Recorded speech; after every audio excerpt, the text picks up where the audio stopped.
Me da mucho gusto tener la oportunidad de platicar a través de la vía telefónica con el director del sector financiero en el Centro de Estudios Espinosa Iglesias, el CEI, Enrique Díaz Infante. Enrique, muy buenos días. Buenos días, David. Pues emitieron un reporte sumamente interesante que se titula Un sistema de pensiones para la movilidad social, acciones para enfrentar los problemas de sostenibilidad, inequidad y fragmentación. ¿De qué viene, Enrique, este reporte? ¿Cuál es la premisa? Y, por supuesto, llegaremos en algún momento a las acciones que proponen desde el SEI. Pues viene a colación del envejecimiento acelerado que estamos viviendo en el país y la preocupación que en el centro tenemos al respecto y de ver que no hay suficientes recursos presupuestales, recursos públicos para pagar las pensiones y que año con año están las mismas comiéndole recursos a la educación, a la salud y a la infraestructura a falta de una reforma fiscal y con el impacto que esto tiene en movilidad social. Entonces, en el Centro de Estudios Iglesias, nuestro eje rector de investigaciones es el tema de la movilidad social, del ascenso y descenso de clases sociales. Y vemos que quitar de recursos, como se está haciendo a salud, educación y infraestructura, y dañando el crecimiento del país, va a tener impactos negativos en el bienestar socioeconómico de las futuras generaciones. Entonces, es una gran injusticia internacional y por eso es que estamos levantando la voz al respecto, que decimos, está muy bien pagar pensiones, está increíble, ¿cómo no? Pues la gente trabajó, se lo merece, sí, sí.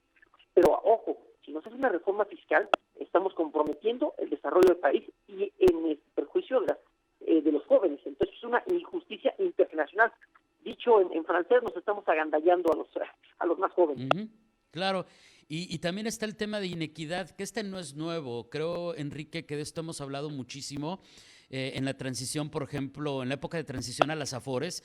Lo recuerdo claramente que era cosa de tratar en los medios de comunicación todos los días respecto a la diferencia de las pensiones que tenemos la mayoría de los ciudadanos contra quienes no tienen un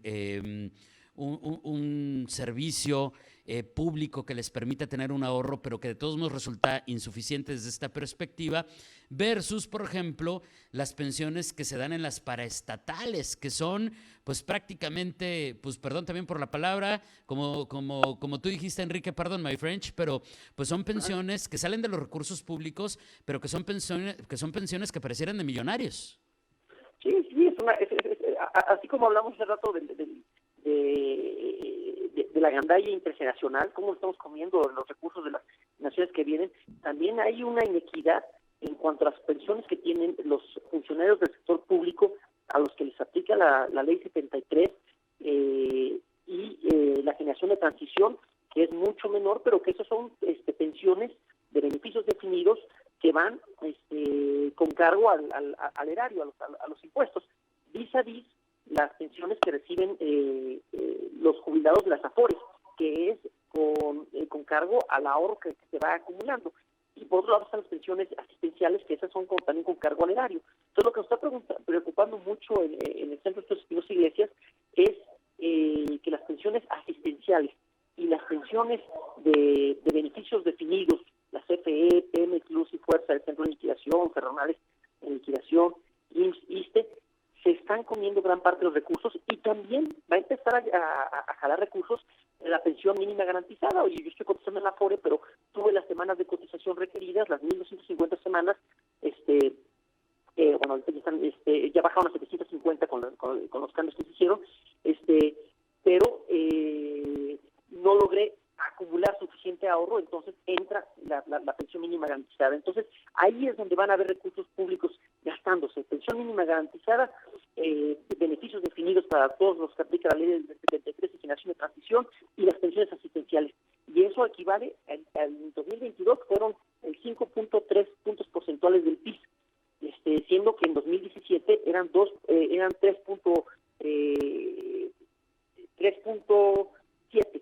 Entonces, de 3.7 en 2017 ya estamos ahorita en 5.3 puntos porcentuales y estimamos que para 2024 vamos a estar gastando 6.5 puntos porcentuales del PIB en pensiones. Tú, David, me dirás, bueno, ¿y eso es mucho o es poco? Bueno, si vemos lo que gastamos en salud, que es 2.5 puntos porcentuales, bueno, eso es un poquito más después de la pandemia, en educación 3.1 puntos porcentuales, en infraestructura 2.9, y vemos que en pensiones estamos en 5.3 verdad es que es francamente preocupante y no sé cómo vamos a lograr crecer, desarrollar y generar los recursos para seguir pagando esto. Entonces, de ahí el llamado también a una reforma fiscal. No veo que se vaya a hacer ahorita, pero sí es algo urgente. En términos coloquiales, entonces, si estoy entendiendo bien, Enrique, estamos hablando de una crisis en la que, si bien ha habido cambios recientes al sistema de pensiones que pudieran ser positivos, va a llegar un momento en que no alcance. O sea, por más que haya voluntad de resolverlo, pues el recurso no va a ser suficiente para todos los que estén jubilados en cuanto a los recursos en su ciclo de vida, que por cierto es un tema, ¿no?, que está sobre la mesa. La esperanza de vida sin duda es otro de los factores. Sí, sin duda, David. Somos una población que estamos envejeciendo y eso hay que considerarlo. Y sí, hemos hecho los cambios pensionarios, pues no buenos, no excelentes, lo que le sigue. Pero si no los no los hemos acompañado en una reforma fiscal. Entonces, el haber subido la pensión de 580 pesos a 1,300 pesos al mes, 65 mayores, pues bien, palomita. El haber subido esa medida sí fue para darle sostenibilidad. Las aportaciones obligatorias, aunque fueron con cargo a los patrones, eso puede tener impactos negativos en el empleo. En el caso de Afores, haber subido de 6.5% las aportaciones obligatorias a 15 puntos porcentuales en un lapso de 8 años, bueno, pues eso me parece muy positivo. También haber reducido las semanas de cotización de 1,250 a 750 semanas corresponde a la realidad del mercado laboral, pero híjole, tiene sus riesgos porque bajamos de 24 años a 12 años, que hay que estar cotizando para recibir una pensión. Digo, la realidad del mercado laboral mexicano es que hay mucha informalidad y mucha porosidad de la formalidad a la informalidad, y la gente no estaba logrando llegar a esas 24 semanas de cotización, pero aún así, eso aumenta la presión. A ver, la edad de retiro en cesantía, que casi todo el mundo le ejerce, es a los 60 años, y seguimos envejeciendo. Digo, la pandemia bajó un poco la expectativa de vida, pero más o menos es como de 73 años en el caso de los hombres y de las mujeres, y de 71 de los hombres, pero se espera que, según CONAPO, que para 2050 las mujeres vivan 86 años y los hombres 82 años, David. Entonces, son el tipo de cosas que nos hacen ver que los cambios que se han hecho, si bien positivos, van a ser insuficientes. Entonces, sí tenemos que hacer una reforma fiscal para darle sostenibilidad al sistema de pensiones, porque es inadmisible seguir comprometiendo la movilidad social, a quitarle recursos a educación y salud e infraestructura para seguir pagando pensiones. Además de esa reforma fiscal, ¿qué otras propuestas se pueden hacer para pues ir administrando esto? Y me imagino que no se puede solucionar de un día para otro. Tendremos que pensar en soluciones a mediano y largo plazo, me dice el sentido común, Enrique. Pero ¿qué otro tipo de propuestas habría por parte, por ejemplo, del SEI para ir buscando solución a este problema pensionario de nuestro país? Bueno, mira, a ver, el objetivo del SEI es que en el largo plazo tengamos un sistema de seguridad social universal, donde la salud y las pensiones sean para todos y pagado con impuestos generales. Eso sería lo deseable en largo plazo, pero como bien señalas, hay plazos y cosas que se tienen que ir haciendo con política, como dicen, la política es el mundo de lo posible. O sea, ¿qué es lo que se quiere y qué es posible hacer? Pues en este contexto lo que ahorita podemos estar haciendo es un inventario de todos los sistemas pensionarios. Hay más de 1,000 esquemas pensionarios, entonces tenemos que ubicarlos. 2, hacer un balance actuarial para ver qué tan fondeados están y saber de qué tamaño es el monstruo. El actuario Francisco Miguel Aguirre en 2015 calculaba el pasivo pensionario en 120 puntos porcentuales del PIB. Es decir, ni en todo el PIB de un año alcanzaría para pagar las pensiones. Ahorita a 7 años se han hecho muchos cambios para ampliar la cobertura, entonces este pasivo seguramente ha ido aumentando. Entonces necesitamos hacer ese inventario y ver cuánto es el pasivo, y tenemos que blindar el gasto público en educación, salud y infraestructura. O sea, decir, esto no se toca. Ya, para pagar pensiones no podemos tocar esos recursos y incorporar a las mujeres al mercado laboral. En la pandemia fueron las grandes perdedoras en ausencia de un sistema nacional de cuidados, que tuvieron que quedar a cuidar a los menores, a los enfermos, a los adultos mayores, y eso pues deberíamos de delegarlo a un sistema nacional de cuidados, y es una de las grandes propuestas del SEI. Sistema Nacional de Cuidados para favorecer la incorporación de las mujeres al mercado laboral.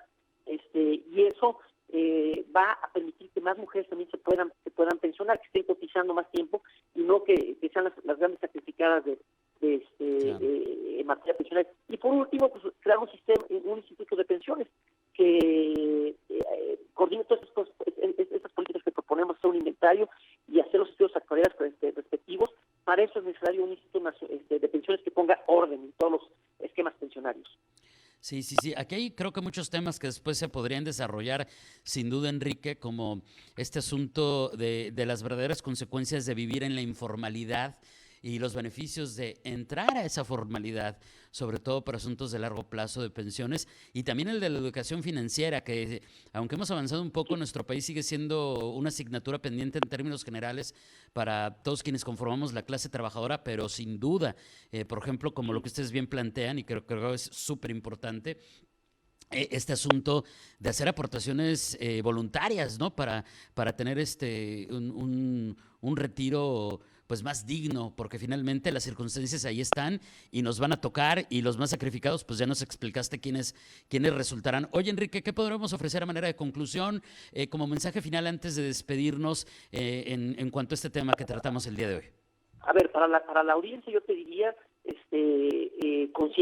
conciencia de que vamos a envejecer y que el David de esta edad, el Enrique que tiene ahorita 51 años, pues tiene que trabajar para el Enrique de los 65, de los 70 años, y hay que ahorrar. El ahorro voluntario, como bien señalaste, es fundamental. Mantenerse lo más posible en la formalidad para estar cotizando, y si uno se va de emprendedor, está muy bien, pero no dejar de aportar a la Afore. Las Afores, el rendimiento que dan son muy elevados, relativamente hablando, a comparación de otros instrumentos. Entonces, vale la pena estarle metiendo ahorro voluntario a la Afore, no dejar de ahorrar. Y bueno,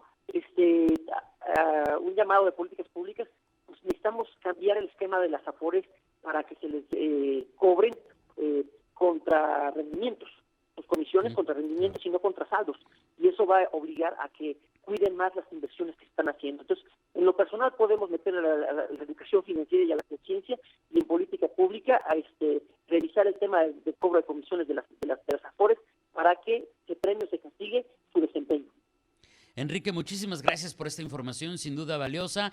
Me falta un pequeño detallito antes de despedirnos. Quien quiera conocer más acerca de este reporte, de todos los que genera el Centro de Estudios Espinosa Iglesias, ¿cómo los pueden encontrar? ¿Tienen redes, página? ¿Dónde los encuentran, pues? Sí, en la página de internet del Centro de Estudios Espinosa Iglesias, www.cety.org.mx.